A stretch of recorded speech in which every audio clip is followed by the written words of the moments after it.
안녕하세요. 아프냥 아프지멍입니다. 오늘은 앞을 못 보거나 시력이 떨어진 강아지들에게 해줄 수 있는 13가지에 대해서 알아보도록 하겠습니다. 첫 번째는 물건 위치를 바꾸지 않는 게 중요해요. 그래서 물건 위치가 바뀌면 아이들이 크게 당황할 수 있으니까 가능하면 집안에 그 물건 배치나 가구 배치를 바꾸지 않는 게 중요할 것 같고요.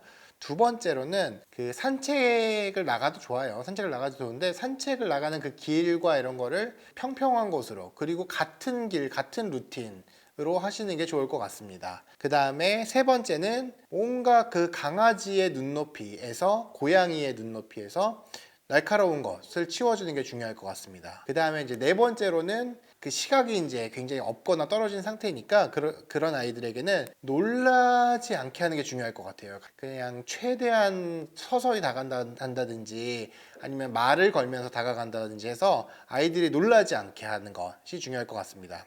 그 다음에 이제 다섯 번째로는 이게 이제 시력이 없다고 생각하면 눈 관리 안 한다고 된다고 생각해요. 근데 눈이 없는 건 아니거든요. 시력이 없다고 눈병이 안 생기는 건 아니에요. 그 시력이 없다고 충혈이 안 되는 것도 아니에요. 시력이 없다고 안과 질환이 안 생기는 건 아니니까 안약이 필요하거나 뭐 안구건조증이 온 건 아닌지 이렇게 체크받는 것도 중요할 것 같습니다. 여섯 번째는 앞을 못 보니까 집에만 있다 이렇게 생각하지 마시고 꾸준한 산책을 해서 몸을 더 건강하게 해주시는 게 좋을 것 같아요. 그 다음에 이제 일곱 번째, 안과 전문의가 강조한 부분인데요. 아이를 절대로 높은 데 올리지 말라고 하더라고요. 그래서 높은 데 올리면은 당황할 수도 있고 그러다가 떨어지고 또 그런 애들이 이제 나이가 많으니까 그럴 때 어디 다치는 경우가 많거든요. 그래서 절대 높은 데 올리지 말자고 그걸 좀 강조해드리고 싶습니다. 그 다음으로 이제 중요한 거는 더 많은 시간을 보내주는 거예요. 이게 실명되면 이제 보호자들 엄청 충격받고 우울하고 하는데 사실 냉정하게 말해서 강아지들 입장에서는 그게 그렇게 사람들 입장만큼 슬프고 우울한 일까지는 아닐 거예요. 물론 답답하겠죠. 근데 더 중요한 건 결국은 이제 그런 상황에서 아이들 때문에 보호자들이 우울해하고 하면 아이들도 별로 그렇게 행복하지는 않을 것 같아요. 그래서 좀 마음을 추스리고 더 말 걸어주고 더 오랜 시간 놀아주고 이게 중요할 것 같습니다. 그 다음으로 중요한 건 이제 다이소 가면은 그 모서리 뾰족한데 이렇게 쿠션 같은 거 될 수 있는 모서리 보호대 팔잖아요.